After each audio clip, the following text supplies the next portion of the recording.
राजस्थान का रेगिस्तानी इलाका दिन में तपती धूप से झुलसता और रात में काली चादर ओढ़े रहस्यों से भरा हुआ।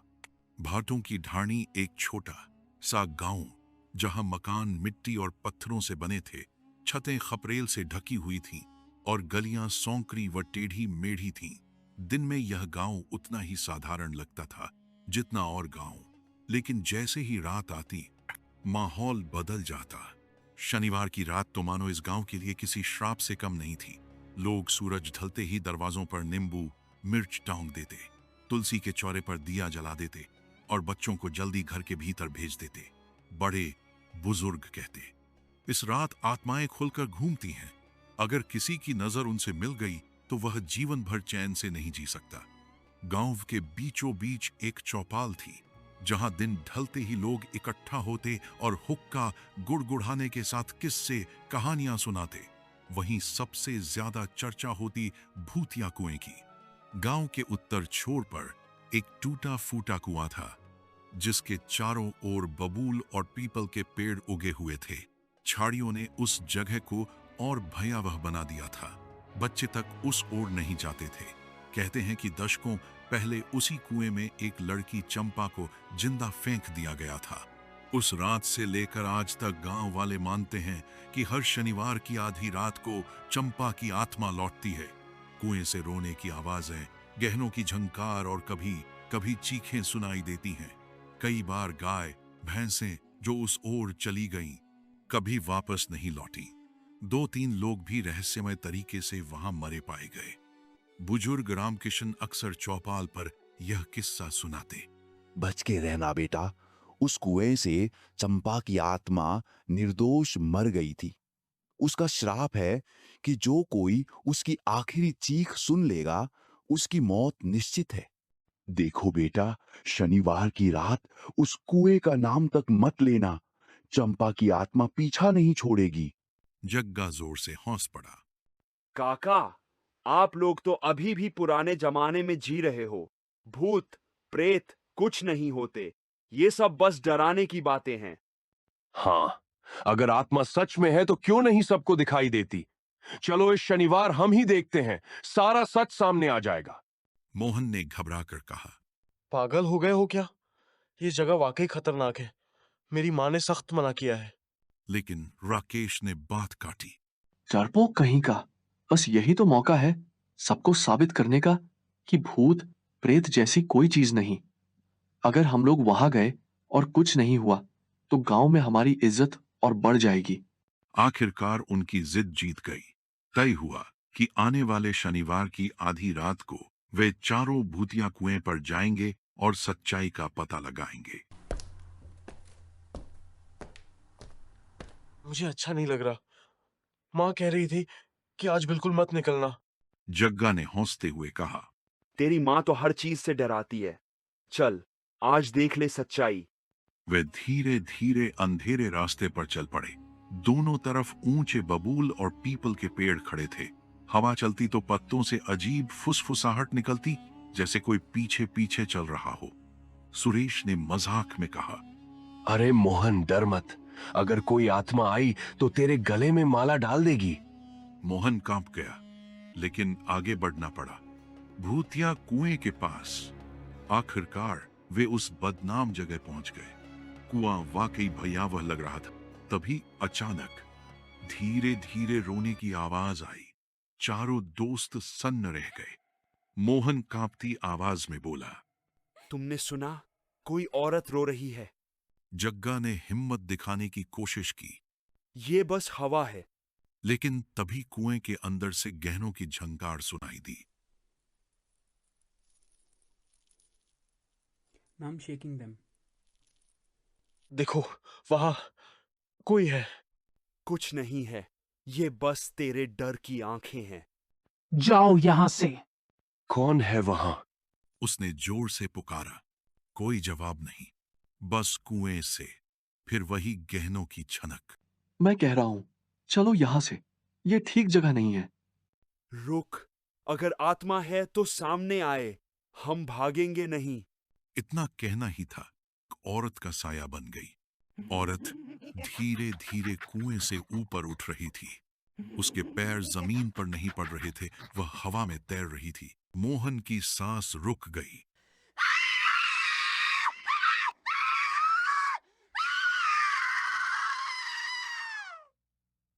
भगवान, क्यों आए हो मेरे शापित कुएं के पास? क्या मौत को दावत देने आए हो? सुरेश ने कांपते हुए पूछ ही लिया। तुम कौन हो? आत्मा धीरे धीरे पास आई। उसके गले से कराह जैसी आवाज निकली।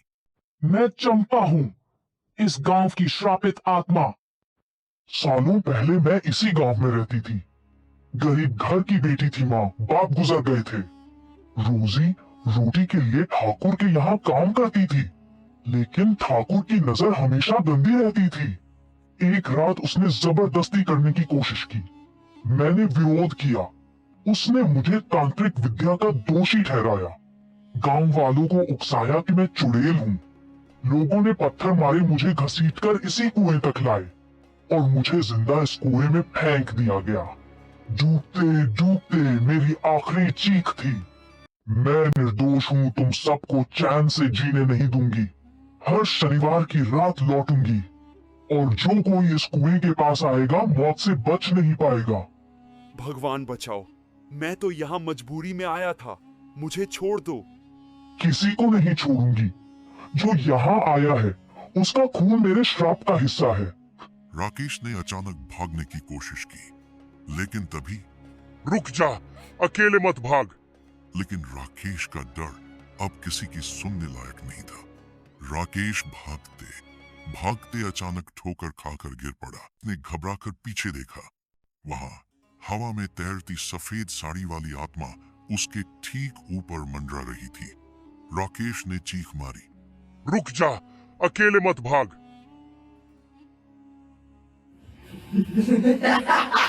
सुरेश और जग्गा ने दूर से यह दृश्य देखा। मोहन तो वहीं बैठकर रोने लगा। मोहन कांपते हुए चिल्लाया, भागो, नहीं तो अगला नंबर हमारा होगा। तीनों जान बचाकर भागने लगे, गांव की ओर भागते हुए। जैसे ही वे दौड़ने लगे, उन्हें लगा कि पूरा जंगल उनके पीछे भाग रहा हो। तुम नहीं बच सकते, श्राप से कोई नहीं बच सकता। मोहन गिरते पड़ते सुरेश का हाथ पकड़े भाग रहा था। उसके होंठ लगातार भगवान का नाम बड़बड़ा रहे थे। जग्गा की हालत सबसे बुरी थी। उसका चेहरा पीला पड़ चुका था और पैर जैसे बर्फ हो गए थे। लेकिन मौत के डर ने उसे भी दौड़ने पर मजबूर कर दिया। पीछे से आत्मा की कराह गूंज रही थी। वो आवाज इतनी गहरी और दर्दनाक थी कि कान के पर्दे फटने जैसे लग रहे थे। तीनों किसी तरह गांव की ओर पहुंचे। दूर मंदिर की घंटी की आवाज आ रही थी। मोहन ने कांपते हुए कहा, वो हमें रोक नहीं पाएगी अगर हम मंदिर पहुंच गए। बस थोड़ा और।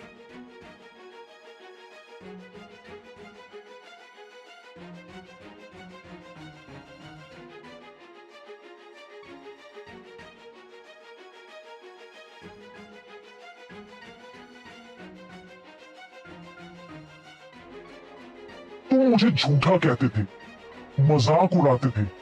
अब देखो मेरी सच्चाई। जग्गा डर से कांपते हुए जमीन पर घिसने लगा। नहीं, मुझे छोड़ दो, मैं मजाक कर रहा था।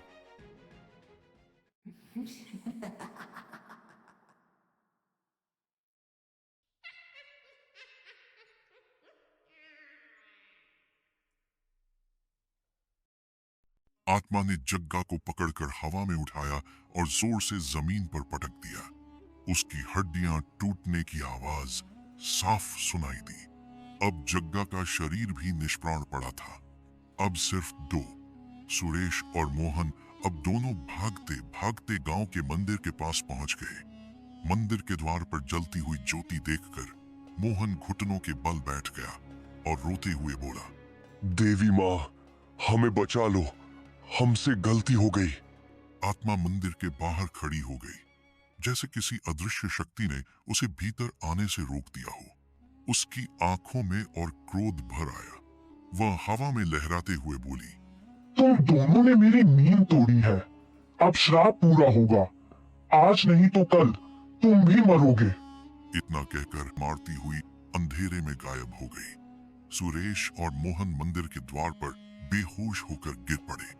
सुबह की पहली किरणें गांव पर पड़ी, लेकिन भाटों की ढाणी का माहौल हमेशा से अलग था। आज तो और भी भारी सन्नाटा था। गांव के लोग जब मंदिर की ओर गए तो उन्होंने देखा मंदिर के द्वार पर सुरेश और मोहन बेहोश पड़े हैं। लोग घबराकर इकट्ठा हो गए। ये तो ठाकुर के कुएं की दिशा से आए हैं। हे भगवान, कहीं इन पर भी वही आत्मा तो हावी नहीं हो गई। मंदिर के पुजारी धर्मदास जी ने मंत्र पढ़ते हुए दोनों को होश में लाने की कोशिश की। घंटों बाद सुरेश धीरे धीरे आंखें खोल पाया। मोहन अभी भी कांप रहा था और बड़बड़ा रहा था। वो हमारे पीछे थी। राकेश, जग्गा, सब खत्म हो गए। मैंने पहले ही कहा था, उस कुएं के पास मत जाना। चंपा का श्राप कोई नहीं झेल सकता। पुजारी ने गंभीर स्वर में कहा, यह साधारण आत्मा नहीं है। यह एक प्रेत है, अधमरी आत्मा। इसका अंत तभी होगा जब इसे न्याय मिलेगा, या इसका श्राप किसी बड़े यज्ञ से तोड़ा जाएगा, वरना यह हर शनिवार को और प्रचंड रूप में लौटेगी। सब मेरी गलती थी। अगर मैं उन्हें चुनौती न देता तो आज राकेश और जग्गा जिंदा होते। मोहन की हालत और भी खराब थी। उसकी आंखें खाली सी हो गई थी।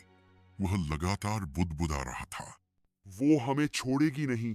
वो कह रही थी श्राप पूरा होगा, हम भी मरेंगे। गांव के लोग अब दोनों से डरने लगे।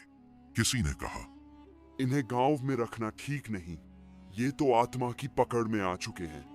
ये निर्दोष हैं, लेकिन हाँ, श्राप इनका पीछा जरूर करेगा। हमें इनकी रक्षा करनी होगी। उस दिन से गांव का माहौल पूरी तरह बदल गया। बच्चे बाहर खेलना बंद कर चुके थे। औरतें कुएं की दिशा में देखने से भी डरने लगीं। पुरुष रात को दरवाजे बंद करके मंत्र जपने लगे। हर शनिवार के नजदीक आते ही डर और गहरा हो जाता। लोग कहते, आधी रात को उस कुएं की दिशा से रोने की आवाजें आईं। मैंने अपने आंगन में झनक सुनी थी। कुत्ते लगातार भौंकते रहे, मानो किसी अदृश्य चीज को देख रहे हों। भाई, अब सिर्फ कहानी नहीं रहा, वह हकीकत बन चुका था। पुजारी धर्मदास ने एक रात सुरेश और मोहन को बुलाया। बेटा, अगर तुम सच में इस श्राप से बचना चाहते हो तो तुम्हें सच्चाई जाननी होगी। चंपा की आत्मा तब तक शांत नहीं होगी जब तक उसे न्याय नहीं मिलता। तुम्हें उसकी मौत की असली कहानी सुननी होगी। हमने तो वही सुना था कि ठाकुर ने उसे मारा। हाँ, लेकिन उसकी मौत की गहराई तुम नहीं जानते। चंपा निर्दोष थी। उस पर तांत्रिक विद्या का झूठा आरोप लगाया गया। पूरे गांव ने मिलकर उसका अपमान किया और उसे कुएं में फेंक दिया। तब उसने श्राप दिया कि जो भी उसकी सच्चाई को नकारेगा वो मरेगा। शायद इसलिए तुम्हारे दोनों दोस्त मरे। एक ने मजाक उड़ाया, दूसरे ने भागकर उसका अपमान किया। पुजारी ने कहा, हो सकता है अगर तुमने गलती सुधारी नहीं, तुम्हें उसकी आत्मा से सामना करना होगा और उससे क्षमा मांगनी होगी। लेकिन सावधान, अगर तुम्हारे दिल में जरा भी छल हुआ तो वो तुम्हें तुरंत मार डालेगी। आने वाली शनिवार की रात गांव वालों में यह चर्चा फैल गई कि अगले शनिवार को फिर कुछ होने वाला है। कुछ लोग गांव छोड़कर रिश्तेदारों के पास चले गए। जो बचे थे वे दरवाजों पर तुलसी और नींबू मिर्च की परतें चढ़ाने लगे। मोहन दिन रात डर में डूबा रहा।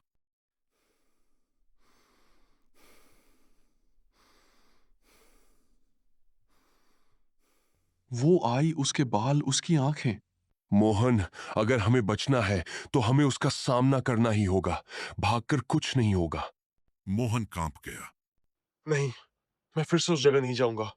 अगर गया तो मैं मर जाऊंगा। अगर तू नहीं चला तो मैं अकेला जाऊंगा, लेकिन अब इस डर को खत्म करना ही होगा।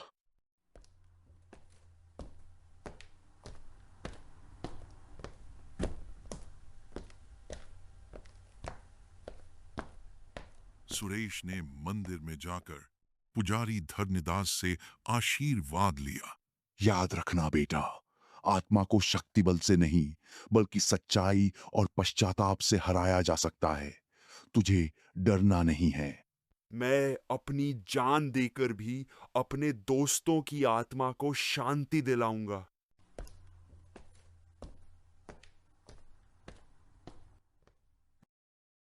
लेकिन वह मान गया।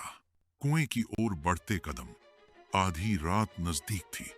गांव पूरी तरह अंधेरे में डूब चुका था। जैसे जैसे वे आगे बढ़ते गए, हवा और ठंडी होती गई। पेड़ों की डालियां हिल रही थीं, मानो कोई अदृश्य शक्ति उन्हें झकझोर रही हो। अचानक एक उल्लू की, लेकिन तभी अचानक जग्गा की पीठ पर किसी ने मैं आगे नहीं जा सकता। चल, अब पीछे मुड़ना मौत को बुलाना है। जैसे ही वे कुएं के पास पहुंचे, जमीन कांप उठी। कुएं से धुएं का गुबार उठा और उसमें से सफेद साड़ी में एक आकृति प्रकट हुई। मोहन चीख पड़ा और जमीन पर गिर गया। आत्मा और सुरेश आमने सामने। अब आत्मा ने अपनी लाल आंखें सुरेश पर गड़ा दी। तुम सबने मुझे अपमानित किया, मुझे जिंदा कुएं में फेंका। अब तुम सब मरोगे। गंगाजल मुझे नहीं रोक सकता जब तक मेरा श्राप पूरा नहीं होगा। मैं निर्दोष हूँ, मैंने कुछ नहीं किया।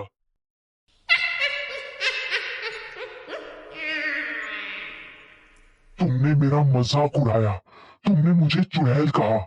तुम्हारी मौत तय है। हाँ, मैंने कहा था तू चुड़ैल है, चुड़ैल। कुछ ही पलों में उसका शरीर निर्जीव होकर जमीन पर गिर पड़ा। सुरेश की आंखों से आंसू बह निकले। हे भगवान, अब मैं अकेला रह गया। आत्मा और सुरेश आमने सामने। अब आत्मा ने अपनी लाल आंखें सुरेश पर गड़ा दी। अब तुम्हारी बारी है। सुरेश ने कांपते हुए कहा, अगर सच में तेरे साथ अन्याय हुआ था तो मैं तेरे लिए न्याय लाऊंगा, लेकिन मुझे मारकर तुझे शांति नहीं मिलेगी। झूठ। इंसान कभी न्याय नहीं देता, इंसान सिर्फ धोखा देता है। सुरेश ने ताबीज उठाया और जोर से मंत्र पढ़ने लगा। नमः शिवाय, नमः शिवाय। आत्मा चीखने लगी। उसका शरीर धुएं में बदलने लगा, लेकिन उसकी आंखों से आंसू बह रहे थे। अचानक उसने कहा, अगर तू सच कह रहा है तो 7 दिन में मुझे न्याय दिलाकर दिखा, वरना अगली अमावस्या को पूरा गांव जलाकर राख कर दूंगी। यह कहकर आत्मा धुएं में विलीन हो गई। हवा अचानक शांत हो गई। कुएं का पानी स्थिर हो गया, लेकिन सुरेश का दिल जोरों से धड़क रहा था। उसके सामने मोहन की लाश पड़ी थी और उसके कानों में आत्मा की आखिरी चेतावनी गूंज रही थी। 7 दिन में न्याय, वरना विनाश।